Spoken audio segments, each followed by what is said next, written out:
क्या आपने कभी ध्यान से देखा है कि जब कोई आपकी बात काट देता है तब भीतर कुछ जल उठता है? जब कोई आपसे ज्यादा सम्मान पाता है तब भीतर कुछ चुभने लगता है।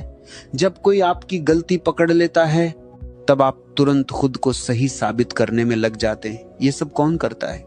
ये मैं कौन है जो हर पल अपनी रक्षा में लगा रहता है? आज हम इसी रहस्य को समझेंगे, लेकिन जो बात मैं कहने जा रहा हूं उसे केवल सुनिए मत, उसे अपने भीतर उतरने दीजिए, क्योंकि यह मैं ही वह भ्रम है जो पूरे जीवन को नियंत्रित करता रहता है बिना अपनी उपस्थिति दिखाए।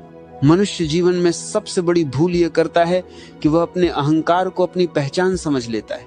कोई व्यक्ति बड़े पद पर बैठ जाए, बड़ा घर बना ले, समाज में नाम कमा ले, तो वो मान लेता है कि यही उसका असली स्वरूप है, जबकि सच्चाई यह है कि ये सब केवल आवरण है। अहंकार कभी वास्तविक नहीं होता, वह केवल एक छवि है जिसे मन ने समय के साथ अपने ऊपर चढ़ा लिया है।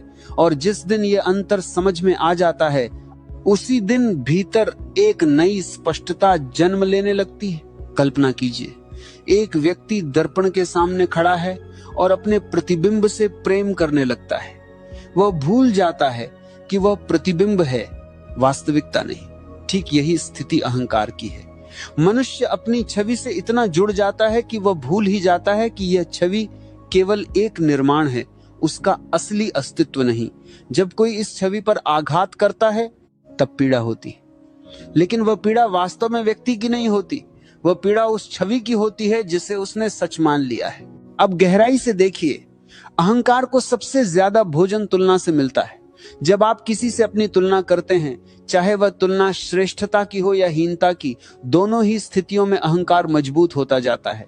श्रेष्ठता का अहंकार कहता है मैं औरों से बेहतर हूं, हीनता का अहंकार कहता है मैं औरों से कमतर हूं। दोनों ही भ्रम हैं, क्योंकि दोनों ही मैं को केंद्र मानकर चलते हैं। जिस दिन तुलना समाप्त हो जाती है उसी दिन अहंकार को पोषण मिलना बंद हो जाता है। एक और बात समझिए, अहंकार हमेशा मान्यता चाहता है, उसे स्वीकृति चाहिए, प्रशंसा चाहिए, ध्यान चाहिए। यही कारण है कि मनुष्य दिन भर दूसरों की नजरों में अच्छा दिखने की कोशिश करता रहता है। वह अपने असली विचार छुपा लेता है और वही दिखाता है जो दूसरों को पसंद आए। धीरे धीरे वह अपने ही निर्मित मुखौटे में इतना खो जाता है कि उसे स्वयं याद नहीं रहता कि असली चेहरा कैसा था। यही अहंकार की सबसे बड़ी चालाकी है, वह व्यक्ति को स्वयं से ही दूर कर देता है।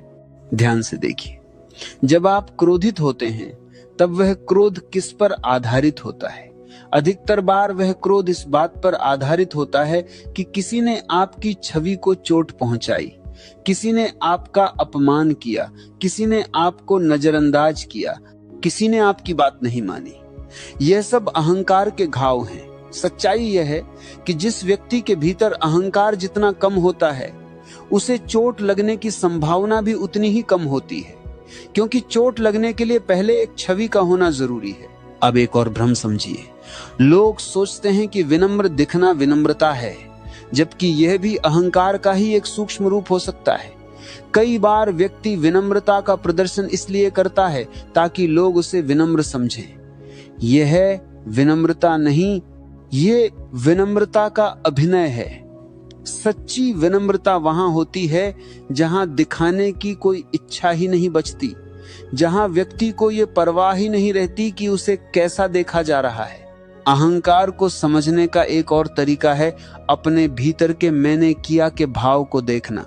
जब कोई अच्छा काम होता है तब मन तुरंत कहता है मैंने यह किया, जबकि वास्तविकता यह है कि हर कार्य अनगिनत परिस्थितियों, अनगिनत लोगों और अनगिनत संयोगों से मिलकर बनता है।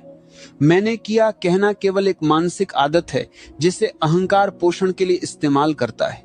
जिस दिन यह भाव कमजोर पड़ने लगता है उसी दिन कर्ता होने का बोझ भी हल्का होने लगता है। अब सोचिए, क्या अहंकार पूरी तरह गलत है? नहीं, अहंकार का अपना एक उपयोग है। बचपन में पहचान बनाने के लिए, समाज में कार्य करने के लिए एक सीमा तक अहंकार आवश्यक होता है। समस्या तब शुरू होती है जब मनुष्य इस अस्थायी छवि को अस्थायी सत्य मान बैठता है। समस्या तब होती है जब वह भूल जाता है कि यह केवल एक उपकरण है, अस्तित्व नहीं। जो व्यक्ति इस भेद को समझ लेता है वह अहंकार का उपयोग कर सकता है बिना उसका गुलाम बने। एक गहरा प्रश्न अपने आप से पूछिए, अगर आपका नाम छीन लिया जाए, आपकी उपलब्धियां छीन ली जाएं, आपकी पहचान मिटा दी जाए तो क्या बचेगा? अधिकांश लोग इस प्रश्न से डर जाते हैं क्योंकि उन्होंने कभी अपने अस्तित्व को इन चीजों से अलग करके देखा ही नहीं, जबकि जो कुछ इन सब के हटने के बाद भी बचता है वही वास्तविक है। बाकी सब समय के साथ बदलने वाली परतें हैं। यहाँ एक विरोधाभास भी है। जितनी कोशिश की जाती है अहंकार को मिटाने की, अहंकार उतना ही मजबूत होता जाता है। क्योंकि मुझे अहंकार मिटाना है, यह विचार भी अहंकार का ही एक और रूप बन जाता है। तब क्या किया जाए? शायद उत्तर मिटाने में नहीं, केवल देखने में है। जब आप अपने भीतर उठते, अहंकार को बिना जज किए, बिना लड़े केवल देखते हैं, तब कुछ अलग घटित होने लगता है। देखने की यह प्रक्रिया धीरे धीरे उस पकड़ को ढीला कर देती है जो अहंकार ने मन पर बना रखी थी। तो क्या अहंकार पूरी तरह समाप्त हो सकता है, या फिर वह सिर्फ इतना हल्का हो सकता है कि जीवन को अपनी छाया से मुक्त कर दे? इसका कोई एक निश्चित उत्तर नहीं है। शायद यह प्रश्न भी वैसा ही है जैसे हाथ अपने ही अंगूठे को पकड़ने की कोशिश करे। लेकिन इतना जरूर है, जिस दिन आप ये देखना शुरू कर देते हैं कि मैं कौन बोल रहा है, हर बहस में, हर तुलना में, हर चोट में, उसी दिन से जीवन को देखने का ढंग बदलना शुरू हो जाता है। बाकी यात्रा हर व्यक्ति को स्वयं तय करनी होती है।